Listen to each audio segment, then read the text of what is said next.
to me, bruise too much, I lose too much. Step on stage, the girls boo too much. I guess it's 'cause you run with lame dudes too much. Me lose my touch, never that. If I did, ain't no problem to get the where the true players at. Throw your rollies in the sky, waving side to side. Keep your hands high while I give your girl an eye. Player please, lyrically, you can see B.I.G.B. flossing, jig on the cover of Fortune, 500. My phone number, come in, I got the know, I got the dough, got the flow down, pizzazz, platinum plus, like Zizak, dangerous on Trizak, leave your ass pizzazz.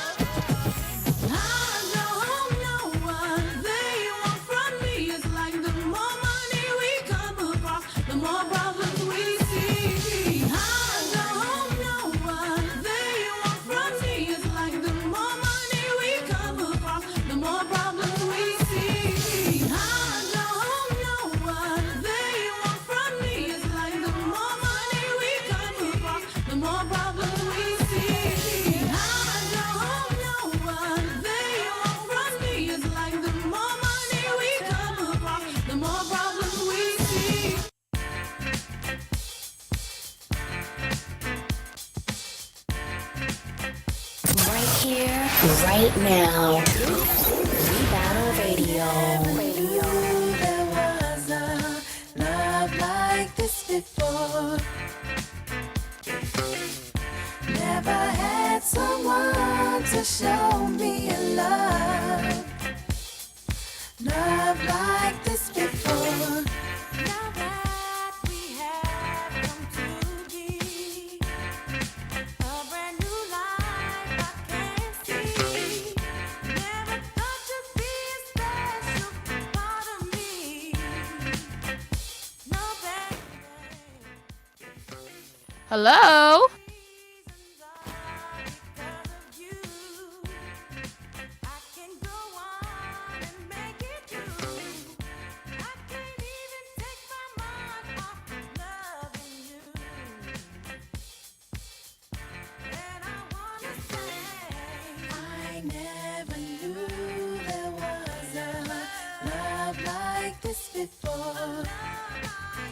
Man, they always call about my car's extended warranty.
Compliment my style.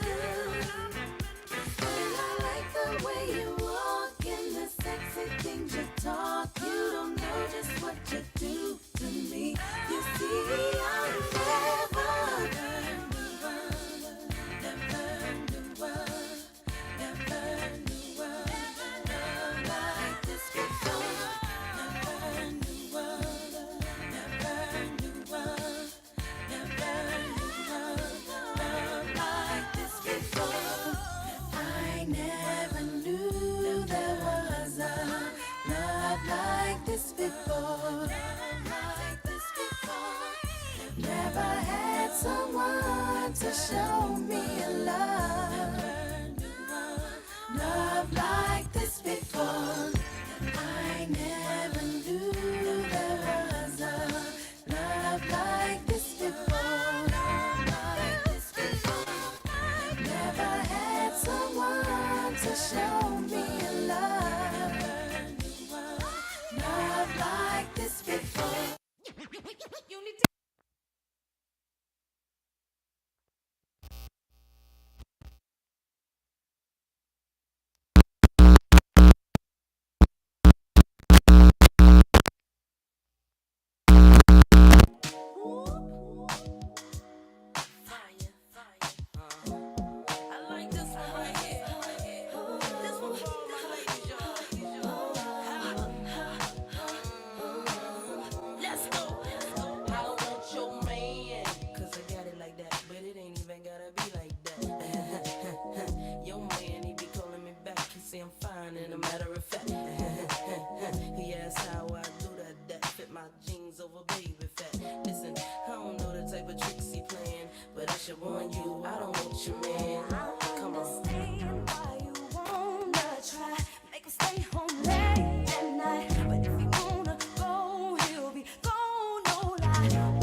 then let it go. If he ain't gonna treat you the way he should, then let it go. If he ain't gonna love you the way he should, then let it go. If he ain't gonna treat you the way he should, then let it go. When the song come on in the club, they gon' be like, damn, that's hot. And when they play it in the car, they gon' drop their tops like, damn, that's hot. They gon' mix it with Biggie, it was all a dream, like, damn, that's hot. Me and Keisha won't stop till the tip don't top, like, damn, that's hot. All right. I hope y'all are doing very, very well on this present Friday. I know I'm feeling very, very good myself. Now, for those who don't know, make sure y'all go to Vibrations tonight. We have Vibrations tonight as well as every night at 3634 Clarksville Pike, Nashville, Tennessee. Make sure y'all go over there to get some good R&B vibes. But for now, I have the pleasant honor and the most humblest, grateful. I can't even put it into words, y'all. I have the very own, the best, and I'm going to let him go ahead and introduce himself and tell him what he's all about. But this is a very dear, dear guest that's close to my heart. He has helped me with school, internships, getting classes together, and the drama that goes down to TSU as a whole, because y'all know TSU be having some stuff going down. But he's one of the main advisors that cares about all of our students, and I'm always grateful to even just be in the same room and to have him have my email, y'all. I swear I'm just grateful. Go ahead and introduce yourself, the best advisor on the Western Hemisphere, Dr. Crawford. Well, I appreciate that. It's good to be here. Appreciate you having me. Woo! Now go ahead and let people know like where you're from, what do you do at the school, and just everything along those lines. All right. Well, you helped me. You remind me of some things. Yes, Logan and I know each other from TSU. I've been there since, well, this is my 25th year, so I'm not real swift in math, but it's about 1998, 99. Absolutely. Like that. And what was the other questions? No. Where are you from? Oh, where am I from? Well, I'm originally from Illinois, Central Illinois. Central Illinois. Yeah, if you look on the map, right in the middle of Illinois is a city called Decatur. It's right on the line of Springfield, Illinois, and Decatur, Champaign, Urbana, that kind of thing. We are also known, a.k.a. the soybean capital of the world. The soybean capital. It's also where the Chicago Bears originated and spent their first season as the Decatur Staleys. Mm-hmm. So that's our claim to fame. And Barney the Dinosaur. Barney the Dinosaur is from Yes. where you're from? Yes, I went K through 12 with David Joyner, who's the man in the suit. Oh my gosh, that's really amazing. That's a fun fact. I didn't know right. about that. Yeah. Man, well, go ahead and let us know what you do at the school, specifically, like, your position. And we know you're a teacher, but you're also an advisor. You're, a creator. You play instruments yourself. You've been in the music industry yourself. So go ahead and just talk about that for us. Well, my day job, like you alluded to, I teach at TSU. I'm the coordinator of commercial music. Teach classes, advise students, drive the minibus. I mean, short bus. Can you say that? Yeah, you can say short bus. Okay. I don't know. What else do I do? Pick up trash. Just whatever it takes. Absolutely, absolutely. Now, I want you to talk about maybe just the beginning of when you were younger, like how you kind of got into music, Okay. the come up of everything for Sure. you. Yeah. Well, my parents were somewhat musical. My mom was more on the technical side, like she had piano lessons growing up, all that kind of thing. My dad didn't have lessons, but he had the innate rhythm, like he could feel the music, and he knew a few chords on the guitar and this kind of thing. So when I was very young, 4 years old, they started me in a music program, very similar to Suzuki. Some people know what Suzuki is. Only back in the day it was called Yamaha. It was just specifically for piano and all that. So I just grew up in music. I took piano lessons from age 4 to age 8, and then I started going to band and guitar and picked up everything else. And in fact, I was in junior high before I realized that not everybody could read music. I thought everybody could read music. Yeah. That's just the way I was brought up. Yeah. That kind of thing. So yeah, just one thing leads to another, and here we are. So Awesome. Well, yeah, no, it's always great to start off very, very young and seeing that you're starting off at 4 years old. It's really, really amazing. So I want to specifically have you give any advice to anybody else who's wanting to be in the music business. I mean, you have catchphrases all the time that we love to hear, that you have to go seize the opportunity. You can't be waiting for someone to hit you up. It's about what you know and who knows you. So just go ahead and if you have any advice for anyone who wants to be in the music industry, whether they want to, be a singer, music producer, anything. yeah, well, it's so wide. When we talk about the music industry, usually when people talk to me about that, in their mind they have a visual image of what that means. Right. I have to draw that out of them so we can articulate a little bit And more. he has drawn it out many students. I have my ways. But you have to figure out if it's on the business side or if it's going to be on the creative side, because there's so many options. This is why parents get worried often when I talk to parents that come to campus and they meet with me and they want to know, what can my child do with music or in music? And I said, well, I tell them, in all honesty, there's a lot of opportunity. You just have to name it so you can claim it, right, so to speak. So, You keep talking.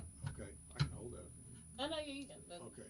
I forgot the rest of the question. No, I was just asking if you're just about your advice and just making advice. the mic as Yeah, close yeah. to you. Well, and all this is referenced at school, the school environment. So when a student comes and talks to me, I really put them through the third degree because I want them to understand. I want them to think through this process. Many young people, and this is a general statement. I get it, but a lot of young people think about the music industry and all they see is the success, or they think about the money, or they think about the fame, or whatever that is. And that's only a small percentage, right? So what I try to articulate to other people, to young people specifically, is that you can have a career in music doing other things. You can pay your bills, you can raise your family, Right. all those kind of things. You're not going to have the Beyonce success. There's Amen. already a Everybody- Beyonce. Everybody right? can't be Beyonce. You're not going to be Drake. You're not going to be whoever. Fill in the blank. Right. But you can still have a career doing the music. So what I push a young person to do, and is really to be able to articulate what it is they think they want to do. And sometimes they don't know. They don't know about the careers. They don't know about publishing. They don't know about working at a PRO or a booking company, or even driving the tour bus. You can some drivers make 6 figures just driving the bus. Yeah. So I hope I'm answering your question. No, you are. So, No, you're doing great. Yeah. And so one advantage I have at TSU is we're all in the same building many hours during the day. You get to know a student. You kind of understand where they're coming from. And as an advisor, that helps me understand, maybe I should point the student this way, or at least tell them about this information, that kind of thing.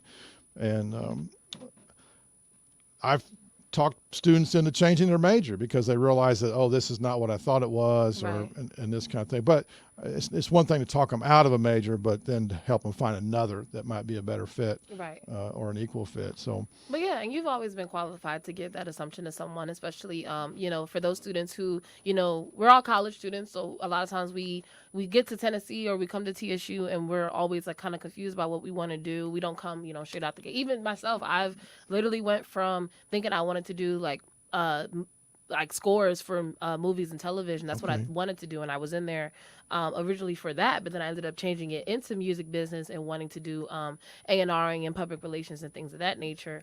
So yeah, I definitely, and you're the perfect person to really like allow a student to have that assumption and give them that advice. And it's better to give them that advice than keep having them go through these classes that they may fall out of interest Right. in or anything like that. right, and that wastes time and it wastes money. Absolutely. Money you can go back and you can earn, work, make more money, but time's gone, it's gone. Absolutely. And students only have so much time in this environment anyway. And I tell students this a lot. You talk about my catchphrases or whatever. I really think one of the hardest decisions, difficult decisions a student has to make is really what they want to become, what they want to be the rest of their life, when really they've not had that much experience, life experience that is. So it's tough. You're making an assumption. You're making a leap of faith almost that I'm making the right decision. Right. I've been in the workforce now over 25, 35 years, and I just feel like I'm hitting my stride. Now I feel like I can make informed conversations. Absolutely. But when I was in college, a lot of things were pie in the sky, and I didn't really know, and had to bump my head a few times. Yeah, absolutely. We all have, including, anyone who's ever, even just been at that age. Like, you don't even have to be in college to really just feel like you don't know what you're doing and feel like you don't know like where you're gonna go or what to do. Yeah. Which Yeah. is it's so great to have an advisor like you on campus who students can just access, and it's direct access to, and then it's just really great to have an advisor like you. Like, I can't express in words how much you've helped students, even students that aren't even like music majors, the people who have never even been in the PAC, and you still find a way to help these students in any way, shape, or form, whether it's sending an email, whether it's putting them in contact with someone, and somebody making that connection is always resourceful. And I want to talk a little bit more about your connections and specifically how you've gotten to allow students to have so many internships over the years. I mean, you make one phone call and a student gets to play at a gig or they get to, go somewhere for a whole summer. I just want to explain how that process is for you and how you've built that for yourself. Well, like any industry, that's really your network, and that's built over time. We actually have teachers, adjuncts in our department that I've known for 25 years. I met them when I was an intern, and we've kept in touch all these years. So it's developed over time, and I look back now at the resources I have compared to what I had when I first started, 20, 25 years ago, and I think, oh, those poor students that had me when I first got here. But now it's and the climate's a little bit different. I mean, if I can be real, we're coming up on the 3rd anniversary of George Floyd, and that unfortunate incident finally got a lot of people's attention. Absolutely. Even here in Nashville. And I began to get cold calls, cold emails from people who either felt guilty or they just want to do the right thing or whatever. And so the last 3 years has been, to your point, it's been more of that than it has the previous years. Right. So it hasn't always been that easy where I can just send an email or call somebody or that kind of thing. But, we'll try to make something positive out of an otherwise unfortunate incident for sure. Absolutely. And I do have a specific question. I was going to ask this before, but I think I'll just go ahead and ask it now. Do you think that the music scene in Nashville overlooks TSU? Because we do have some competition when it comes to Belmont students and sometimes Vanderbilt students, and because we know Belmont's music program is phenomenal, and there's no shade to Belmont.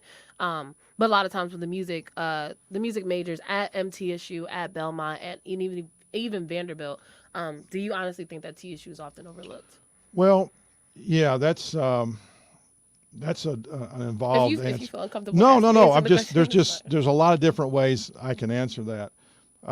Early on in my tenure at TSU, I noticed one thing that separated a lot of TSU students from a Belmont or MTSU was lack of transportation. Mm-hmm. A lot of our students don't have their own car. I don't. So that automatically that presents an obstacle right there. Mm-hmm. Part of the industry here in town is just not that familiar with TSU. Yeah. Not out of any maliciousness necessarily. It's just the environment they grew up in. Mm-hmm. You have predominantly white labels and staffs and all this kind of thing, and they don't mean to exclude anybody. It's just, if you're not in a circle, you're just not in a circle. Yeah. And then the other thing, the proximity. TSU, even though it's part of Metro Nashville, it's in Davidson County, it's hard to compete with like Belmont, who sits right there at the south end of Music Row. Yeah. Their students can literally walk to their internships, their skateboard or whatever. MTSU's got major donors. They got the bucks. I mean, their technology program down there is crazy good. So is Belmont's. And their programs have been around longer than ours. Even though 25 years is a long time, the other programs have been there longer. So point being is they have successful graduates. They have some marquee names, if you will, that can come back and bring their Grammy or donate money, this kind of thing. So I already forgot I'm forgetting a lot of things. I know you're okay.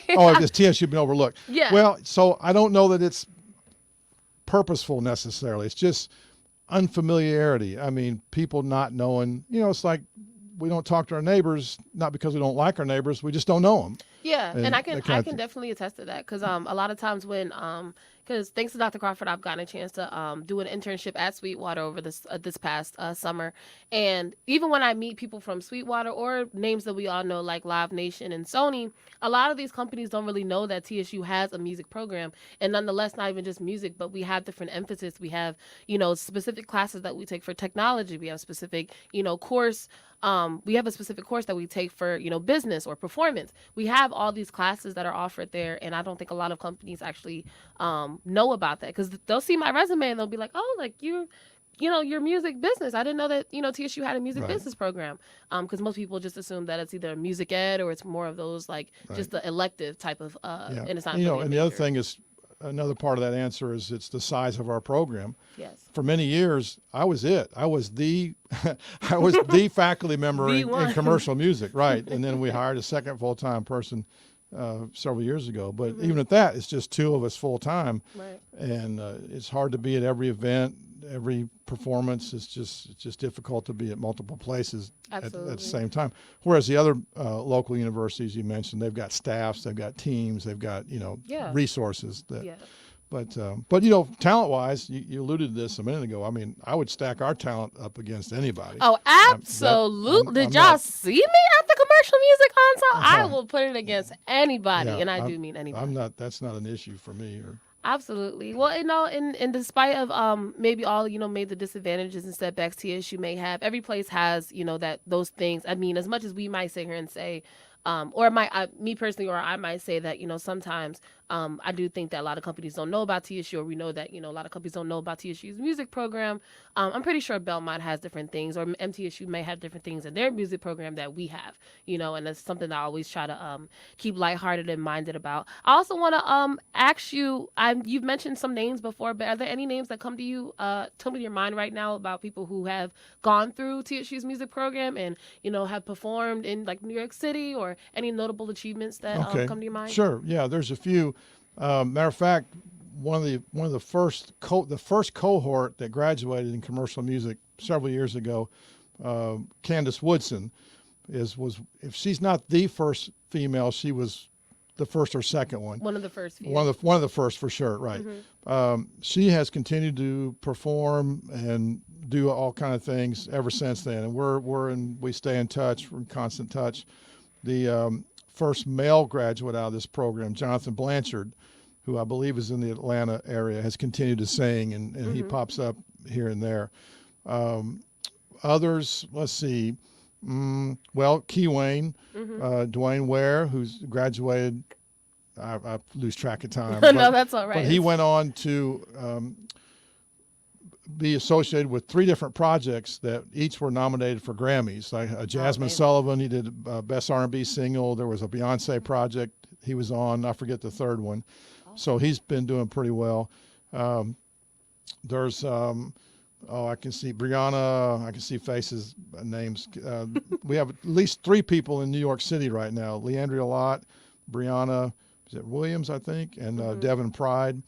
At least 3 in New York that I can remember. Someday I need to sit down and write down where I think all these people are. We got several people that have done the cruise ships over the years. Absolutely. I think I did count that at one time. Something like a dozen different students over the years that played cruise ships. Then we've got several have done theme parks as well. So, and can you mention that's really amazing. You always give us a really good light as far as the students that have graduated from the program, and shout out to those students right now because they've always worked hard. And I see Devin Pride all the time. I actually was still I came in school when Devin was still here. Okay, so I know he's pretty him. recent. So I know him very well, and actually I spoke to him not too long ago. Good. But yeah, shout out to Devin. Yeah.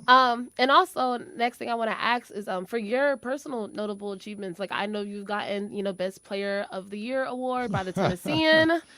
In case you guys didn't know, Dr. Crawford plays a mean bass. It was the Tennessee Music Awards. Tennessee TMA. Music Awards. Yeah, Absolutely. Bass Player of the Year for 2021. Awesome. And then there's anything else that you want to notable? Any projects you may have worked on, or any songs that you may have done, performed on, anything? Well, I'm sure there were. I've always done my own projects. I've got boxes full of CDs that didn't sell and demos in the works. I've got 10 songs on my hard drive right now. I'm just trying to find a time to get it done for my next solo project, right? But you're always working. It seems like you're always working. You're always pushing. Absolutely. Yeah, I've got I've got 2 choral songs that are being performed on the 30th of this month. As a matter of fact, a local community chorus is performing 2 of my original pieces. Yeah. All right, community chorus. Yeah. Oh, that's exciting. And I think we're going to wrap it up in here shortly, y'all. Thank you guys for listening. My very, very last question I do want to ask is, second to last question. The second to last question would just be, how do you stay focused? How do you, motivate yourself to get up and help students as much as you do? Because I think, and I hope that that, all of your students are very grateful, especially me. We love you, Dr. Crawford. We absolutely love everything that you do. We love your work ethic. We love your dedication, to the program. And I just want to know how do you do it? How do you help these students, even when it seems like it's like not a lot going on and, they have like nothing on their resume and they don't even seem interested in the program and they lose sight of what's going on. How do you keep students motivated? How do you do your job? Well, I guess it all starts with, I like my job. I appreciate what I do. I don't even really consider it a job. It's my calling, if you will. Come on, calling. And then the other part of that is I just try to be the teacher that I wish I had when I was in college. I had good teachers, don't get me wrong, but they just weren't familiar with what I was trying to get into. Right. And then a lot of that's just the way I was raised. My parents are people of faith and they practice that faith. And part of that faith is to always help others, count others better than yourself. So I try to exemplify that as well. But I also know if I can help somebody be successful, I firmly believe that's going to come back to me. And I don't mean that as a selfish motivation, but I mean, I just think it's reciprocal. We're all here to help one another, and from the little stuff to the big stuff.